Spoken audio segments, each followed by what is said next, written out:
কাজের মধ্যে একটা জিনিস হলো যে ভাই এতাআত, বরং দিনের সব কাজের মধ্যে এতাআত রয়েছে।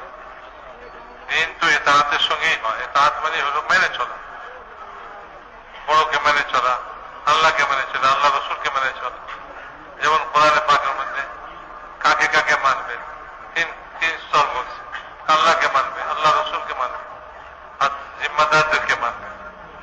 তো মেনে চলা, যে এই কাজের মধ্যে মেনে চলবে, আবার যে সে তরক্কি করতে থাকবে, উন্নতি করতে থাকবে, এই রাস্তার মধ্যে উন্নত হতে থাকবে। বলে যে ভাই মানা কিরকম মানা, বলে যে যেদিকে নিয়ে যায় সেদিকে আমি চলতেছি, আমি বড়দেরকে মেনে চলতেছি, যেরকম বলতেছি এরকম করতেছি, যা বলে তাই করতেছি। আমি এটার মধ্যে কোন রকম ডাইন বাম হইতেছি না। এরকম না যে আমার রায় গ্রহণ করা হলো তা আমি মানি, আমার রায় নেওয়া না হলে তা আমি মানি না। মানে না, এতাআতের সঙ্গে চলতেছি, যেভাবে বলে সেভাবে আমি করতেছি। তো বলে যে ভাই আল্লাহ তাআলাকে মানতে হবে, এটা হলো আসল। আল্লাহ রসুল মানার দেখাই দিবে আল্লাহকে কেমনে মানতে হয়। এই জন্য আল্লাহ রসুলকেও মানতে হবে। তো যে আল্লাহ রসুলকে মানলো সে আল্লাহকেও মান। এমনি ভাবে বলে যে জিম্মাদার কাজে যারা জিম্মাদার থাকে তাদেরকেও মানতে হবে। যেমন নাকি ইমামকে আমরা মেনে চলি না, নামাজের মধ্যে ইমাম সাহেব উনি রুকু করেছে, আল্লাহু আকবার, তা আমরা সবাই রুকু করি। উনি সেজদা করছে, তা আমরা সবাই মিলা সেজদা করতেছি। তো একজন নামাজের ইমাম সাহেব যেরকম যে পুরা তার মুসল্লিদের জিম্মাদার, আর সব মুসল্লি মিলা ওই ইমাম সাহেবেরই এতাআত করতেছে, ইমাম সাহেবের যেরকম করে ওরকম করতেছে। ঠিক এরকম ভাই ভাই আমাদের এই কাজের মধ্যেও এতাআত মেনে চলা, বড়দেরকে মেনে চলা, এটাই হলো সবচেয়ে বড় জিনিস। যখন কেউ এতাআতের সঙ্গে চলবে তো সে এই কাজের মধ্যে তরক্কি করতে থাকবে। এতাআত তো এরকমই, বলে যে যেমন নাকি একটা উট বলে যে তার নাকের মধ্যে লাগাম লাগাই দিছে, এখন ছোট বাচ্চা সে ওই লাগাম ধরে টানতেছে আর উট তার পিছে পিছে যাইতেছে। উটের পিঠে ভারী বোঝা রয়েছে, কিন্তু টানতেছে কে? বলে যে এক ছোট বাচ্চা। তো বলে যে এতাআতের মিসাল এই লাগাম লাগানো উটের সঙ্গে দেওয়া হয়েছে। বলে যেরকম লাগাম লাগানো উট যে নাকের মধ্যে তার লাগাম লাগায়, আর ওই লাগাম ধরে যখন একটা ছোট বাচ্চাও টানে তো সে ওই ছোট বাচ্চার পিছে পিছে চলে যায়, এবং কোন জায়গায় সে বাচ্চার নাফরমানি করে না, বাচ্চা যেদিকে নেয় সে ওদিকে যায়। ঠিক এরকম ভাবে এতাআত এটাকেই বলে যে যেদিকে যেন আমার নাকের মধ্যে লাগাম লাগাই দিচ্ছে, বাস যেদিকে টান দিবেন সেদিকে যাবো, যেদিকে যেতে বলবে সেদিকে যাব। যখন মানুষ এতাআতের সঙ্গে চলে তো হেদায়েত পায়। ওয়াইন তুতিউহু তাহতাদু, মানুষ যখন এতাআত করে তো আল্লাহ তাআলা হেদায়েত দেন। আর যখন সে হেদায়েত থেকে বেরিয়ে পড়ে তো সে হেদায়েত থেকে বঞ্চিত হয়ে যায়। তো হেদায়েত তো আল্লাহ তাআলা এতাআতের মধ্যে রাখছে যে আমি মেনে চলবো, এতাআতের সঙ্গে চলবো। তো বলে যে আমার বড়দের এতাআত করে চলবো, জিম্মাদারদের এতাআত করে চলবো। এইভাবে মেরে মহতারাম দোস্তা বুজুর্গ যখন এতাআতের সঙ্গে চলবে তো এই কাজের মধ্যে তরক্কি এবং এই কাজের মধ্যে তার উন্নতি হইতে থাকে। আর এই এতাআতের মধ্যে বলে যে যেরকম আমার জিম্মাদাররা বলে ওই রকম ভাবে আমি করব, নিজেকে ছোট করে চলব। একজন জিম্মাদার যে সেও নিজেকে বড় মনে করে চলবে না, নিজেকে বান্দা মনে করেই চলবে। ভাই নিজেকে দুর্বল মনে করেই চলবে, নিজেকে ছোট মনে করেই চলবে। হুজুর আকরাম সাল্লাল্লাহু আলাইহি ওয়াসাল্লাম কি বলতেছেন?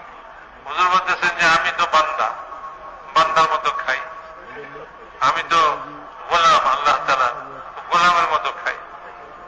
তো আল্লাহ তাআলাকে নিজের ইতাআত দেখাইতে হবে যে আমি আল্লাহ তাআলাকে মানি। হুজুর আকরাম সাল্লাল্লাহু আলাইহি ওয়াসাল্লাম যে কি বলতেছেন, আমি তো বান্দা, অথচ হুজুর সাল্লাল্লাহু আলাইহি ওয়াসাল্লাম তো মানব জাতির মধ্যে সবাই সেরা, কিন্তু সেরা হওয়া সত্ত্বেও নিজেকে বান্দা বলতেছেন। ঈসা আলাইহিস সালাতু ওয়াস সালাম কি বলতেছেন? ইন্নী আব্দুল্লাহ আতানিয়াল কিতাব, উনি নবী একজন। তো উনি বলতেছে আমি আল্লাহর বান্দা। তো বান্দিগির সঙ্গে চলতে হবে, জিন্দিগির সব কাজে, দিনের সব কাজের মধ্যে বান্দিগিওয়ালা সিফতের সঙ্গে তবলিগের গুণ আমার ভিতরে থাকতে হবে। দাওয়াত ও তবলিগের কাজের মধ্যে বলে এখানে ওই বান্দা হয়েই চল। যদিও আমাকে জিম্মাদার বানাই দিচ্ছে, অহংকার করবো না এটার উপরে, আমি কোনো ভয় করবো না এটার উপরে, বরং আমি নিজেকে খুবই ছোট বিনয়ের সঙ্গে চলবো। যেমন এক বান্দা, একজন গোলাম, সে যেরকম বিনয়ের সঙ্গে চলে, তা আমি ওই কাজের মধ্যে এরকম বিনয়ের সঙ্গে চলবো। তো ভাই, যখন মানুষ বিনয়ের সঙ্গে চলে আর যখন মানুষ ইতাআতের সঙ্গে চলে, তো আল্লাহ রাব্বুল ইজ্জত তখন হিদায়াত করবো।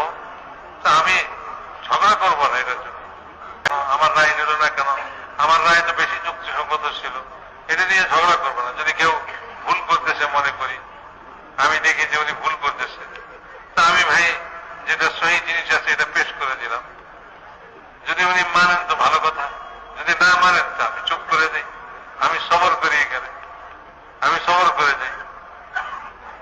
যে আল্লাহ তাআলা কোরআনে পাকের মধ্যে বলতেছেন যে তোমরা ঝগড়া করো না, তাহলে কি হবে? বলে যে তোমাদের মধ্যে দুর্বলতা পয়দা হবে আর তোমাদের দুর্বলতা প্রকাশ পেয়ে যাবে।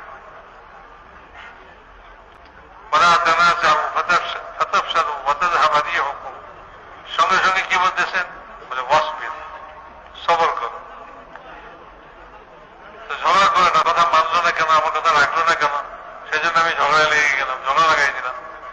না, ঝগড়া করবো না। ওই সময় যখন আমার কথা মানলো না, ঠিক আছে ভাই, সবর করলাম, আল্লাহ তাআলাই ঠিক করে দিন, আমি সবর করে গেলাম, আমি ঠিক করতে গেলাম। এই জন্য ভাই, আমাদের এই কাজের তো পুরাটাই হলো ইতাআতের উপরে। আল্লাহ তাআলা সমস্ত নবীদেরকে দুনিয়াতে পাঠাইছেন ইতাআত কায়েম করার জন্যই। মা আরসালনা মির রাসূলিন ইল্লা লিইউতাআ বিইذنিল্লাহ। যে আল্লাহ তাআলা নিজেই বলেন যে আমি যত রাসূল দুনিয়াতে পাঠাইছি, এটা এই জন্যই পাঠাইছি যাতে মানুষ আল্লাহ তাআলার ইতাআত করে আর মানুষকে আল্লাহ তাআলার ইতাআত শেখায়, রাসূল এবং নবীরা। তো মানুষকে আল্লাহ তাআলার ইতাআত কিভাবে করবে, আল্লাহ তাআলাকে কিভাবে মেনে চলবে, আল্লাহ তাআলার হুকুমে তারা আল্লাহর ইতাআত শিখে দিচ্ছে বান্দাদেরকে। এই জন্য ভাই, সব নবীরা এই কাজের জন্যই আসে, ইতাআতের জন্যই আসে। আর সাহাবাদের বড় দুই গুণ বলছেন, একটা হলো যে তারা তাদের ভিতরে তাকওয়া ছিল, আর একটা ইতাআত ছিল। তারা ইতাআত করতেন আর তাকওয়া তাদের মধ্যে ছিল। মেরে মুহতারাম দোস্ত বুজুর্গ, আনসারদেরকে হুজুর আকরাম সাল্লাল্লাহু আলাইহি ওয়াসাল্লাম বলছিলেন, বলে দেখো এখন তো তোমরা তো সবাইকে সাহায্য করতেছো আর সবাইকে স্থান দিতেছো, কিন্তু আমার পরে তোমাদেরকে লোকেরা পিছনে ফেলাই দিবে, তোমাদেরকে পিছনে ফেলাই দিবে আর তারা আগে বেড়ে যাবে সব জিনিসের মধ্যে। তোমাদের ওই সময় দেখো তোমরা তাদের সঙ্গে ঝগড়া করো না, বরং তোমরা সবর করো। যখন তোমরা সবর করবে তো তোমাদের এই সবরের বদলা আমি কাল কিয়ামতের ময়দানে হাউজে কাউসারে আমি আল্লাহর কাছ থেকে তোমাদের বদলা দেওয়াই দিব। যে এই কাজের মধ্যে সবর করে গেল, ইতাআত করলো আর সবর করলো,